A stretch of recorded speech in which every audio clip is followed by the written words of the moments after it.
Tonight on Best Kept Secrets, confidential stories from the top secret files of the Pentagon. A nuclear bomb is lost off the East Coast. Could it suddenly wipe out an entire city? This bomb is still capable of a nuclear explosion. This bomb is live. Plus, earth-shattering skyquakes rattle Los Angeles. Are they being caused by a top-secret spy plane? There are supersonic aircraft operating whose existence is not being acknowledged by the authorities. And the government's classified doomsday plan revealed.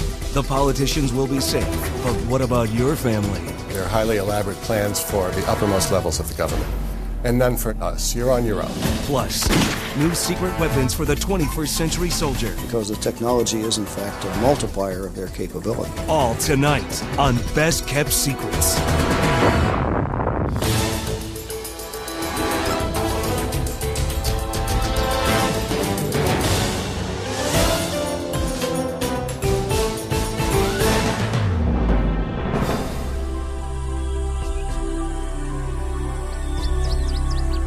Savannah, Georgia, the belle of the South, a city rich with history, gracious hospitality, and magnificent architecture. But could all of this be wiped out in a flash? The answer may be yes. A nuclear bomb lies buried somewhere in the nearby Wassaw Sound. There's no way to tell how dangerous it is because the government can't find it, and it's not an isolated incident. In fact, there are as many as 7 nuclear bombs that are classified as irretrievably lost in the United States, according to military historian Doug Keeney. The United States has actually lost quite a few nuclear bombs. I think the most contemporary numbers is perhaps 11 nuclear bombs worldwide, but the vast majority of them are in the United States. The military uses the code words broken arrows to refer to the lost bombs, and they've been a carefully guarded secret for more than 40 years. That's because most of the weapons were lost during top-secret missions that took place right here in the United States. Our search for the truth begins in Goldsboro, North Carolina, January 24th, 1961. A B-52 bomber carrying 2 thermonuclear hydrogen bombs is refueling in midair when suddenly there's trouble. A tear in the right wing is spotted.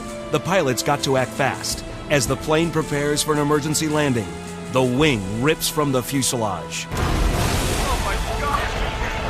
Plane's on fire! Oh, we gotta get out of here! Please, someone help us!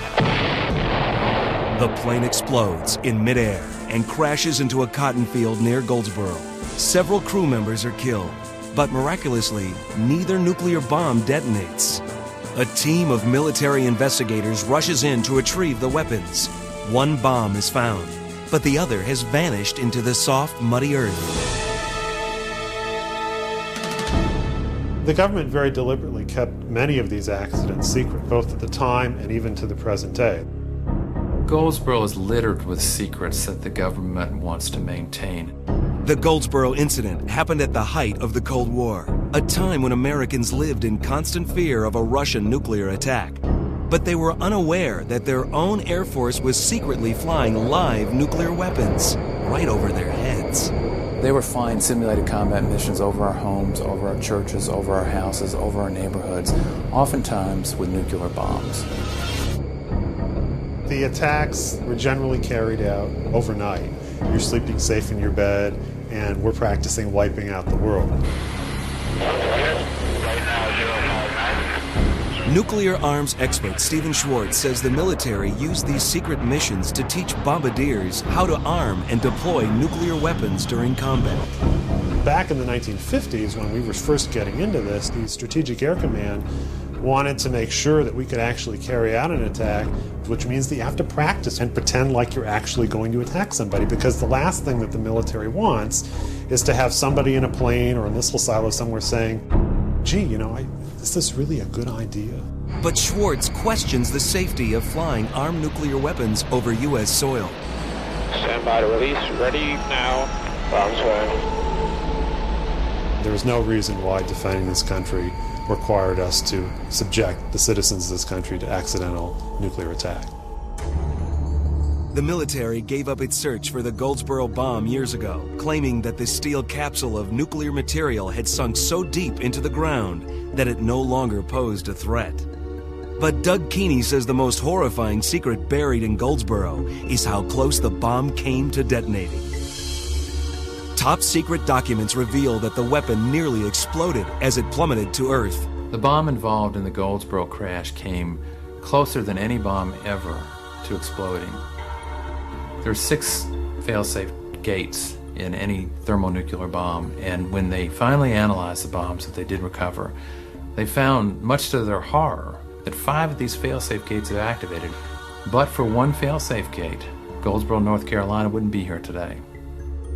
Goldsboro was a close call, but Keeney and other experts agree that the most controversial case involving a broken arrow occurred in Savannah, Georgia. February 8, 1958. A B-47 armed with a nuclear bomb has just completed a nighttime training mission. The pilot of the bomber, Howard Richardson, is about to head back to base with his crew. All of a sudden, we felt a jolt, and it was really a jolt. Co-pilot and I just immediately knew something. We knew it must have been a mid-air collision because nothing could have jolted us that much. And we looked out, and there's a fireball on our right wing. Richardson's B-47 has accidentally been clipped by another plane, a U.S. fighter jet.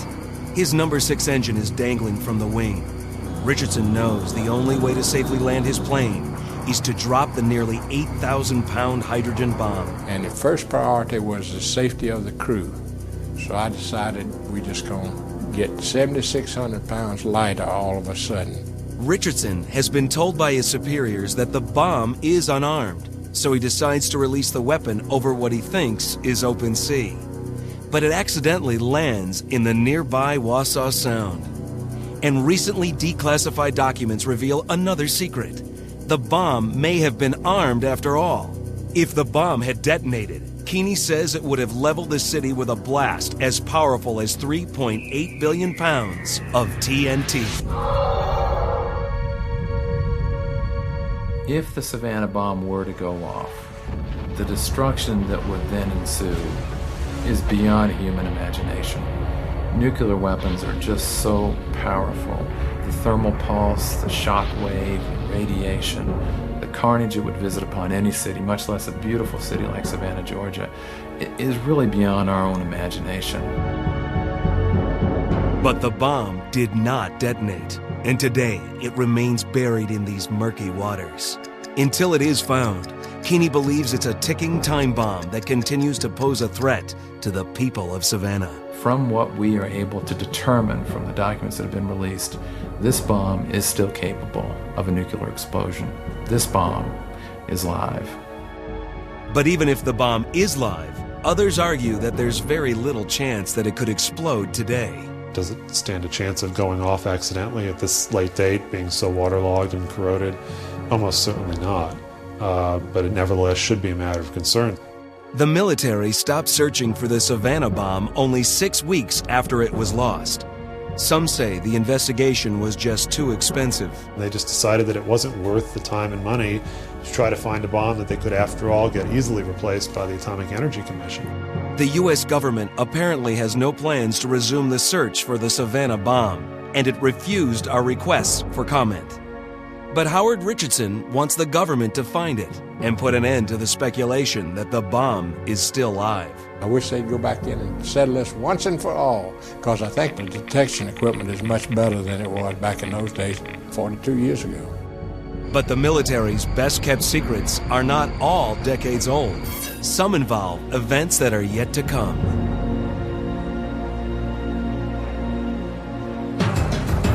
In the war of the future, the United States will not only be attacked with planes, bombs, and bullets, but also with an invisible lethal weapon, digital data that will come directly through our phone lines.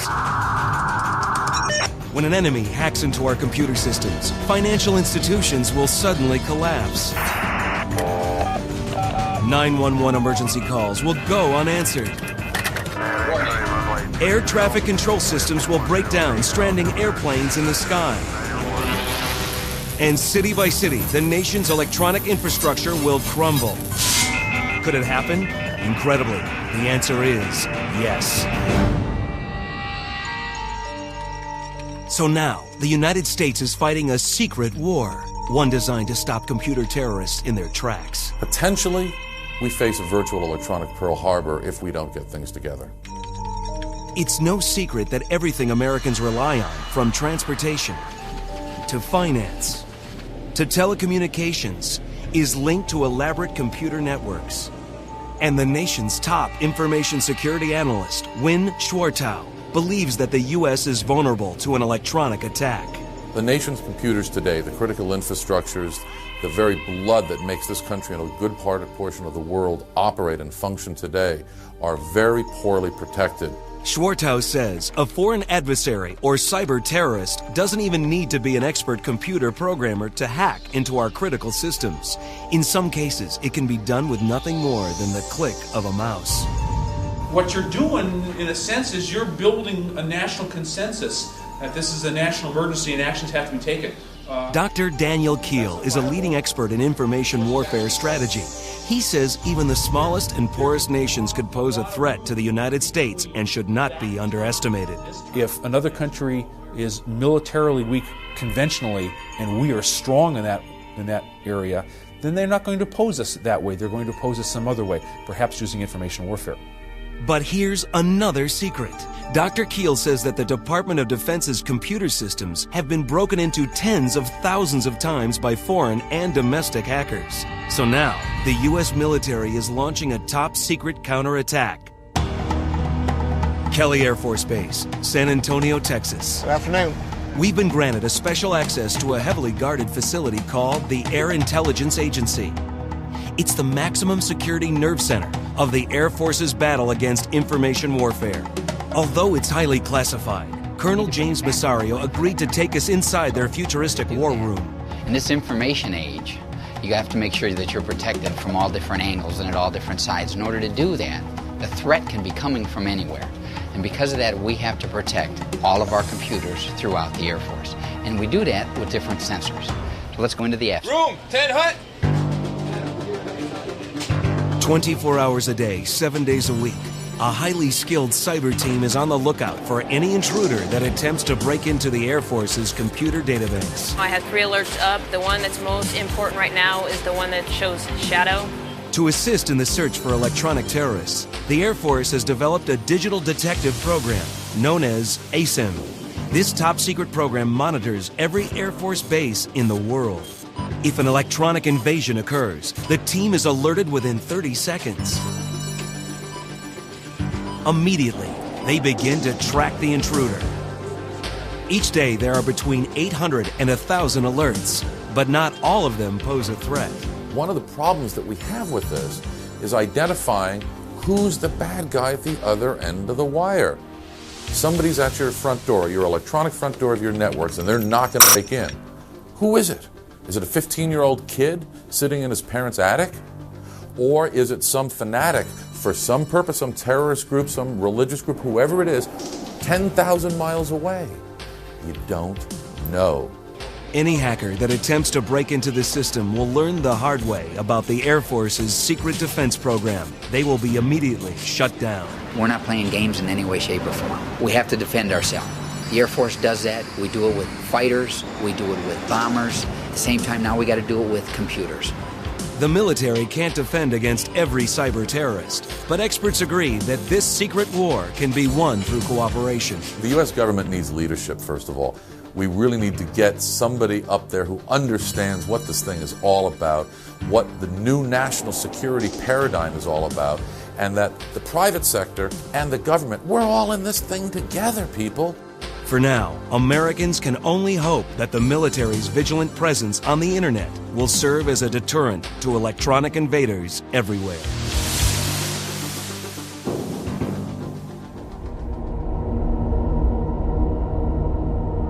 Another one of the military's best-kept secrets was revealed early on a Thursday morning in the city of Los Angeles, June 1991. It's not an earthquake. This powerful shockwave comes from somewhere above. Seismologists at the U.S. Geological Survey track the sonic boom across Southern California. It's caused by an unidentified object, invisible to radar, that moves at a speed approaching Mach 4, nearly 3,000 miles per hour. Then, the UFO vanishes near an Air Force base in southern Nevada. In the years that follow, these mysterious skyquakes occur several more times. What could possibly fly so fast and create such an intense sonic boom? Some believe it's a new top-secret spy plane called the Aurora. There are supersonic aircraft operating whose existence is not being acknowledged by the authorities. Aerospace journalist Bill Sweetman claims this mysterious aircraft was accidentally revealed in the 1986 Pentagon budget, along with existing spy planes, the SR-71 and the U-2. It was an editing mistake in that edition of the budget, and not surprisingly, it disappeared from the budget after that. Then, in the late 80s and 90s, rumors about the Aurora's amazing capabilities began to spread. The Aurora is a supersonic, possibly hypersonic reconnaissance aircraft that replaces the SR-71. Most likely, it combines very high speed, probably in excess of 2,000 miles an hour, with improved low observable or stealth technology relative to the SR-71.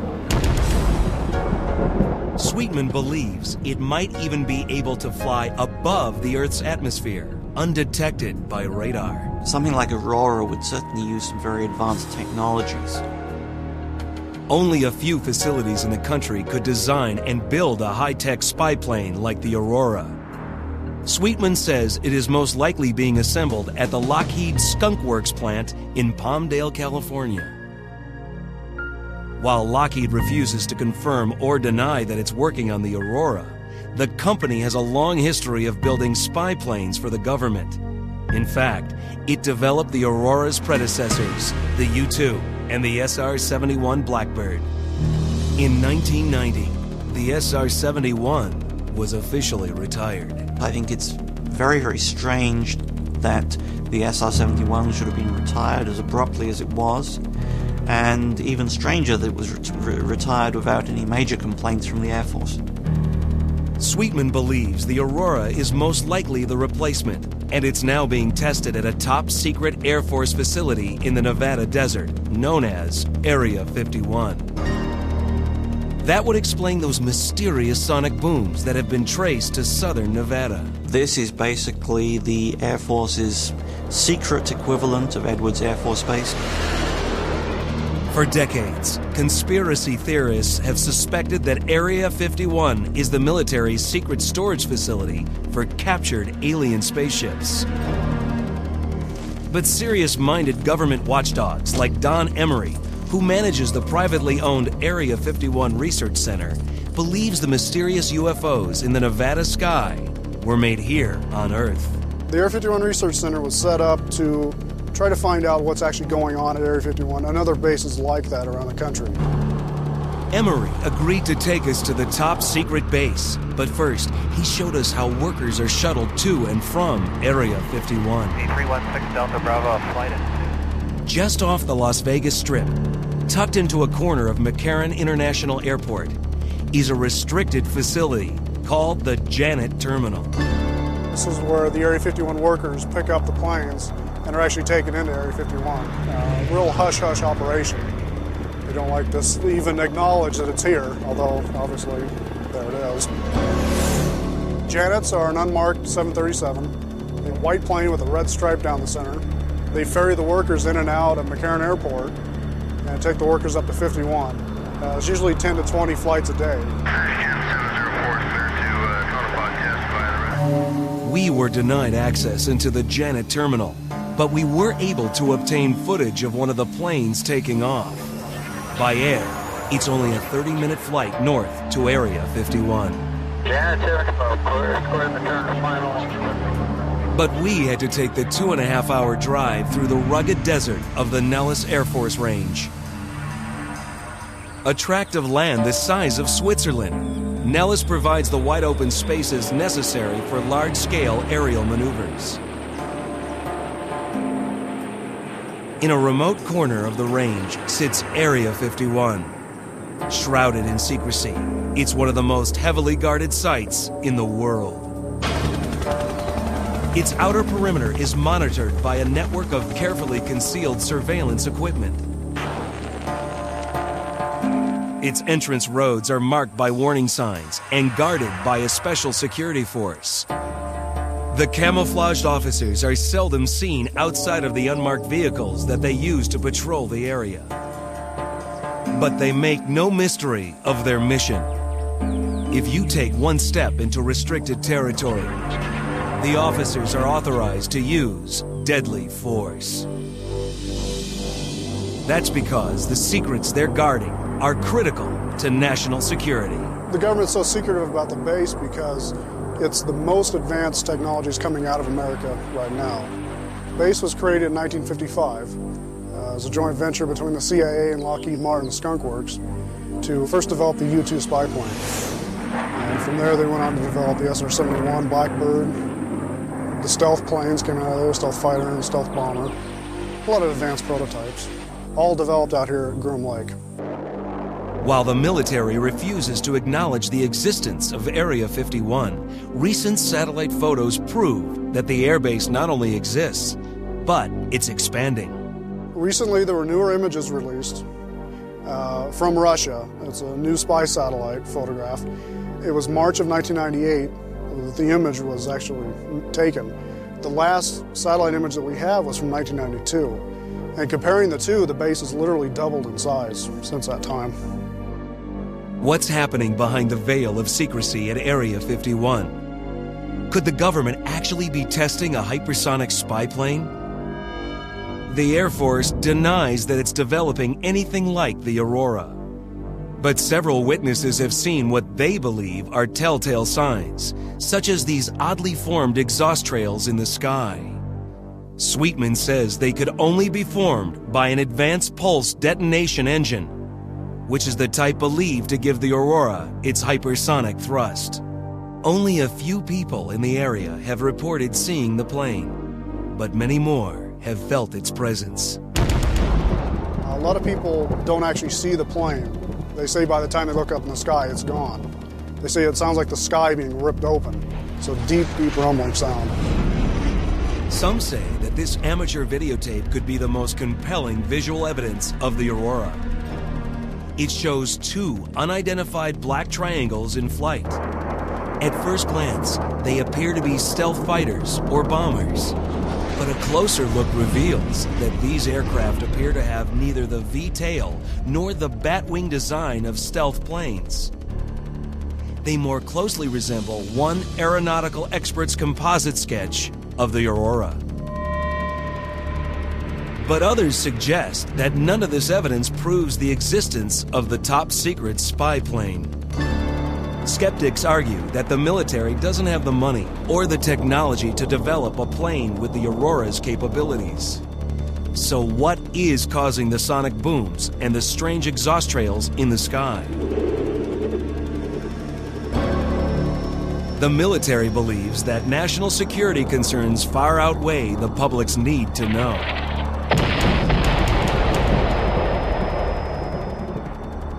But as long as the Pentagon spends billions of taxpayer dollars per year on secret projects, people like Bill Sweetman will continue to search for the truth. People who say, there is nothing out there, I would say that the size of the facility would indicate that there really should be some classified aircraft out there and some classified programs on a pretty large scale.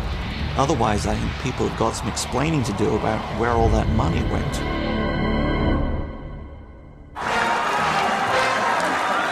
Another of the military's best-kept secrets surfaced at the 1996 Republican Convention in San Diego. Security is tight. Secret Service agents flank the presidential candidates on the lookout for trouble. Meanwhile, out in San Diego Harbor, a secret and elite Navy Corps patrols the dark waters on red alert. But the soldiers in this unit aren't human. They're dolphins. This whole project is a dirty little secret that's been very well kept. Rick Trout, a former Navy dolphin trainer, says these cute and lovable mammals are working underwater and undercover for the U.S. Navy. This top-secret program started in 1961 when the Navy rounded up dozens of wild dolphins and put them under scientific observation. The original plan was to build better submarines and torpedoes by studying the dolphin's hydrodynamic body structure. But the Navy quickly realized that the dolphins have natural abilities that could be put to use in clandestine operations. The mammal is in his element, using tools that we just can't simulate with the same kind of accuracy. For instance, their sonar is amazing. We can't even get close. Gary Ham is a retired Navy chief who worked with the Navy's marine mammals for 8 years. He agreed to talk to us only on the condition that certain aspects of the program would stay confidential. Without getting too specific, there are some things that the mammals do, or the dolphins do, that are classified. According to Ham, the dolphins are trained to patrol harbors, identify enemy divers, and locate mines. Once they've positively ID'd that there is a mine down there, they retract the dolphins, get them in a safe area, and then put in the human counterpart to do the dirty work. He says that their natural sonar makes them extremely efficient hunters, even in deep, dark water. But how could these wild animals be taught to follow orders? Rick Trout trained Navy dolphins for 4 years at this top-secret facility near San Diego. This is as close as we could get because the Navy flatly denied repeated requests for access. So Rick agreed to show it to us from the water. We got close enough to see the holding pens and training boats. Trout pointed out the blue transport tents that are used to carry the dolphins between their pens and the open ocean. This facility right here houses probably 20 to 30 dolphins. The pens are low to the water, so it's difficult to see the animals. Trout wanted to show us more, but we were turned back by the facility's civilian patrol. Who are you guys with? You know your restricted waters? Even though the military refused to talk to us about their dolphin program, we were able to obtain this once classified Navy training video. It shows in detail how the animals are prepared for active duty. Watch that tail handle. This rare footage shot at the Navy's San Diego facility provides a close-up look at the dolphin training program. Good boy, yeah. Here, the animals are being hoisted out of the water and placed inside narrow transport containers. Then, they are airlifted to secret locations around the world and transferred onto Navy ships to begin their active duty. Trout says the training missions, which often take place under the cloak of darkness and last several hours, are exhausting for the dolphins.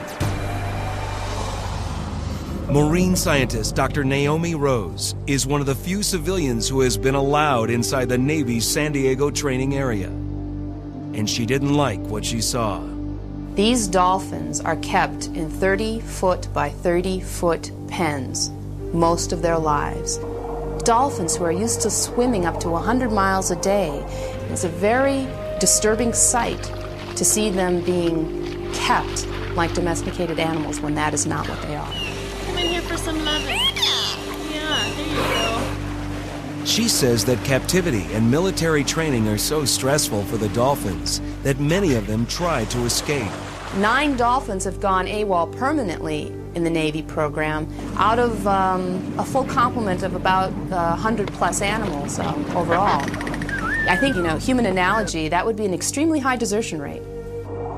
Dr. Rose says the dolphins that manage to escape stand very little chance of surviving in the wild, since they have been muzzled and forced to rely on their human superiors for food. I believe they make poor soldiers because they haven't volunteered. They're not fighting for their country, they're fighting for fish. They're fighting for the approbation of their trainers. Good girl. Yeah. Good girl. Dr. Rose also says the program may even shorten their lives. Dolphins live as long as 60 years in the wild, but according to these once classified documents, most Navy dolphins die before they are 20. But Rick Trout says the darkest secret of the Navy's Dolphin Project is the so-called swimmer nullification program. A program in which, he claims, dolphins are trained to kill enemy divers by shooting them. The Navy Dolphin swimmer nullification program utilized a weapon just like this one.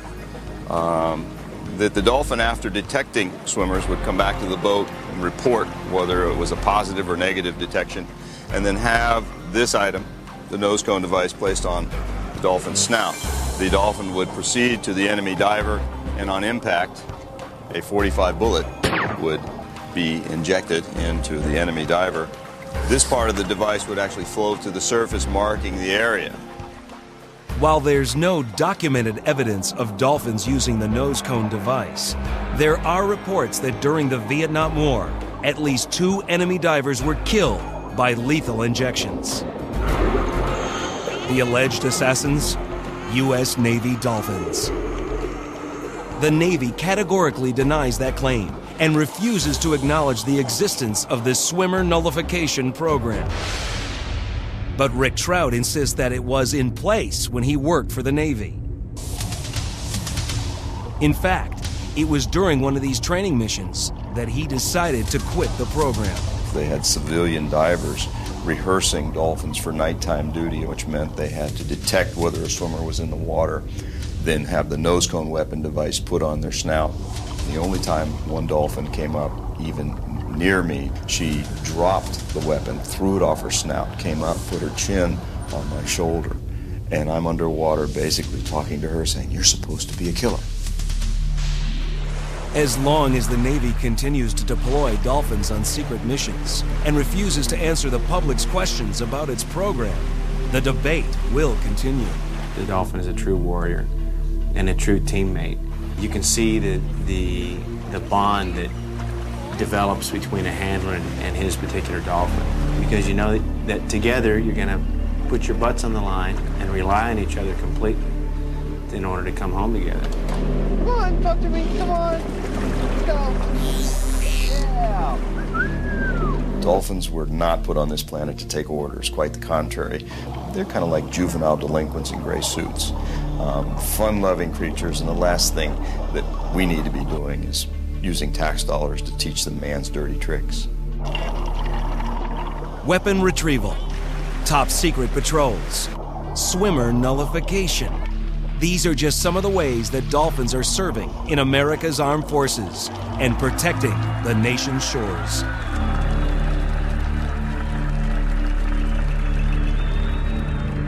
But what about human military personnel? What's being done to ensure their safety is also among the Pentagon's best-kept secrets.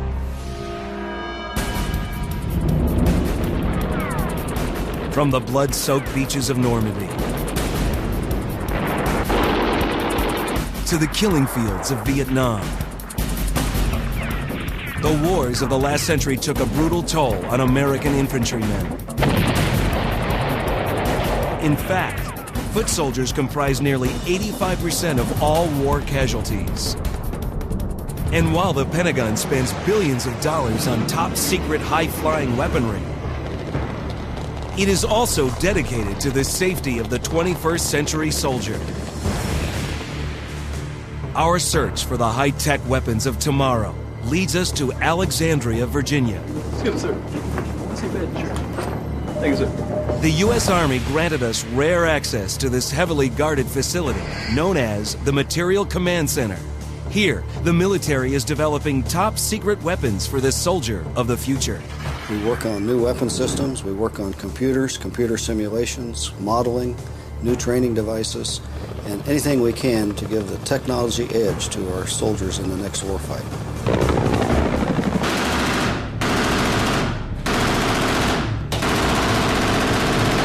This particular Major General David Gust agreed to reveal some of these incredible new weapons, but national security remained his top priority. And there are certain technological developments that I can't talk about that are classified. One project the Major General was willing to talk about is called the Land Warrior, a high-tech system of electronic combat gear. The Land Warrior concept is a major program that we have designed in the Army to enhance the performance of the soldier by giving him new technologies. In effect, we had done so much with tanks and with helicopters, and we have to really consider the soldier as another weapons platform. We managed to obtain this military videotape, which offers a rare glimpse of the Land Warrior in action. Each soldier is outfitted with a high-power weapon, which includes a thermal sight, laser rangefinder, digital compass, and a video camera. It's all connected to a miniature computer that's secured to the soldier's back. Okay, let's look at this. That moves it. Okay, that's the mouse. Right. The readouts are channeled to a snap-down viewfinder mounted over the soldier's right eye. The video sight enables the soldier to target and fire at an enemy while remaining safely behind cover. We want him to have the ability, when he's fighting in urban terrain or in towns and cities, to be able to look around corners of buildings without exposing his entire body and especially his face and head. A tiny disc attached to the soldier's uniform actually transmits information to a global positioning satellite. Using his viewfinder display, each Land Warrior can call up a digital map that shows the position of his fellow soldiers. He can also receive commands from his squad leader. All of these techniques will be much greatly improved compared to using hand signals and shouting verbally on a very noisy battlefield. But there's even more to this complex system. Onboard video transmitters send a live TV picture to commanders outside the combat zone. Then, the commander transmits the team's orders. Now, these electronic soldiers are ready to enter a war zone and engage in combat.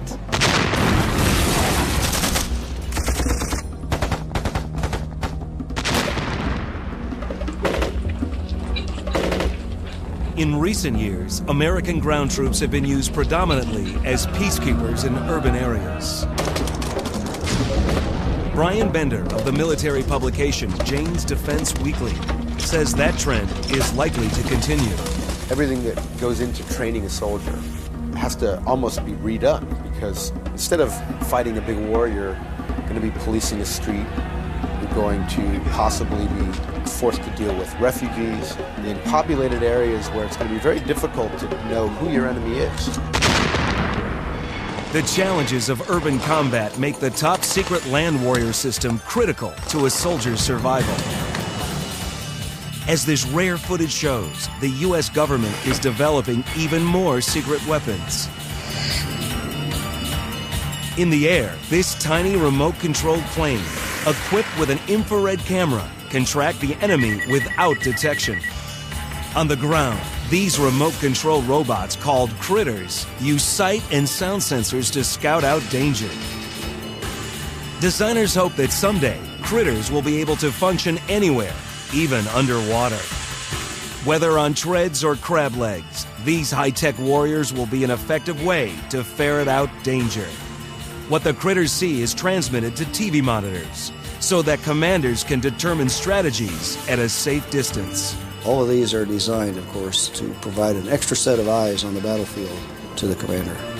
What else is the military developing? In the future, soldiers might even fly in high-tech gliders. They're among the biggest secrets in the military's research labs. Another project in development is called Smart Camouflage. The computer-controlled fibers in the suit can change appearance like a chameleon to blend in with a soldier's surroundings. But could all this top-secret gadgetry overwhelm a soldier's natural instincts? You definitely run the risk of information overload, where not only will the information not help you, but it may even inhibit what you're doing by confusing you. The general disagrees.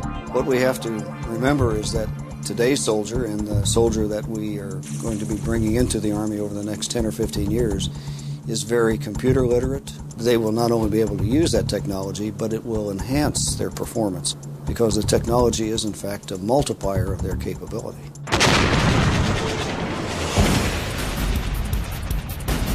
Military technology has come a long way since the brutal battlefields of the last century. The U.S. military is secretly revolutionizing warfare. Hopefully, making the high-tech battlefields of the future less bloody than those of the past.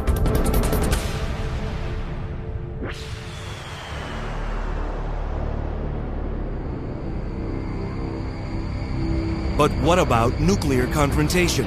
Is the U.S. prepared for that frightening possibility? Without warning, a battery of nuclear missiles blast through the sky. The rockets soar toward their destination, the United States. Could it happen today? Defense experts say that this nuclear nightmare is more possible now than ever.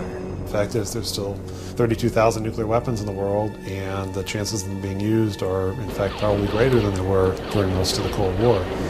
Despite what many Americans might think, Russia isn't the only nation that poses a nuclear threat to the U.S. Communist China tops a growing list of countries with nuclear capabilities. Then you've got other countries like India and Pakistan that have nuclear weapons. There have been reports over the years that Libya has tried to buy nuclear weapons from various places. North Korea had a nuclear weapons program, which we fortunately were able to stall, and certainly Iraq has had an active nuclear weapons program. There's a great fear today that someone somewhere might try to acquire or use a nuclear weapon against the United States, and I think there is some rationale to those fears. For obvious reasons, the U.S. government takes the threat of nuclear attack seriously and has strategic plans for just such an event. But nuclear arms experts say that most Americans would be shocked to discover that their government's doomsday plans don't include them. The plans for the government and the plans for the public are two very different things. They're highly elaborate plans for the uppermost levels of the government, and none for us. You're on your own. According to defense analyst Robert Norris, during the Cold War, the U.S. government set up top-secret emergency command centers for high-ranking officials only. One, which is still operating today, is called Mount Weather.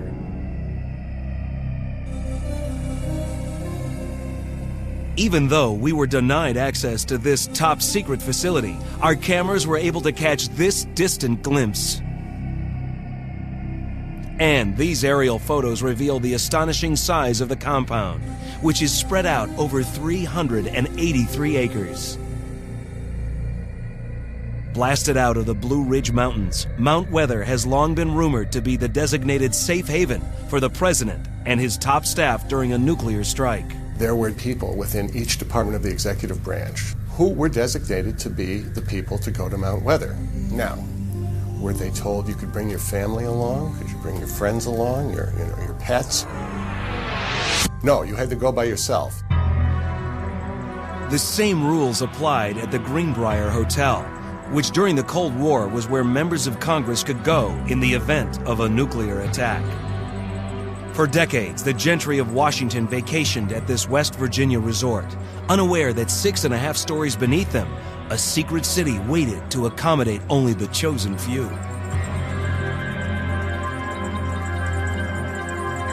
Everybody in Congress had a little card, and they practiced, and if nuclear war came, they were supposed to be able to go there with a limited number of staff, not with their families, by the way.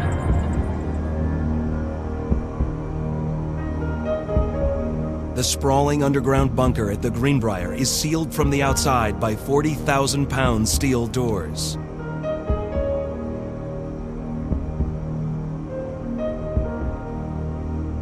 Inside, stark tunnels lead to a top-secret community that includes decontamination showers for washing away radioactivity, congressional bedrooms, barracks for staffers, a cafeteria, medical clinic, and separate chambers for the Senate and House.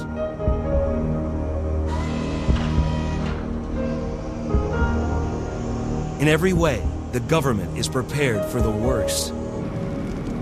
This incinerator isn't just for trash. It can also be used to dispose of the fatalities of a nuclear blast.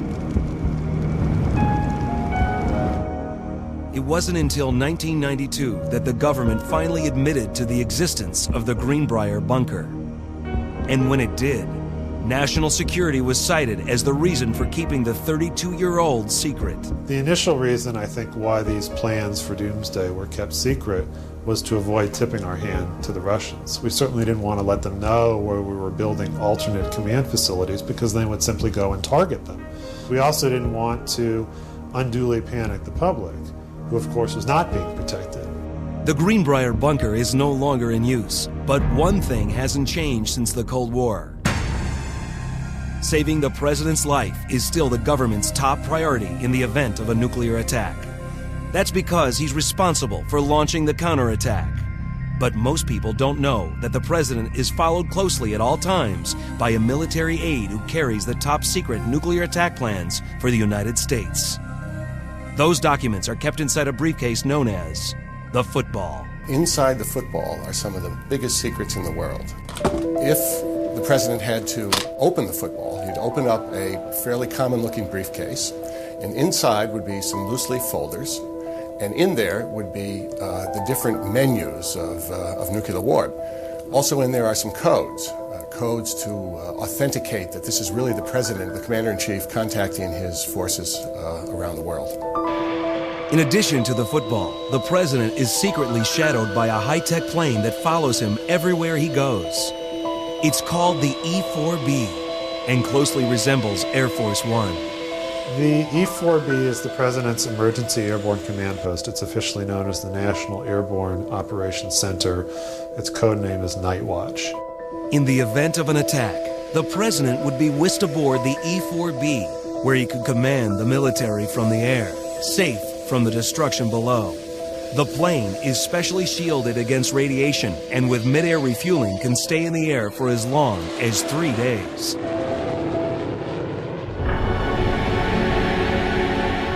But the government's ultimate secret war room is the NORAD Military Command Center inside Colorado's Cheyenne Mountain.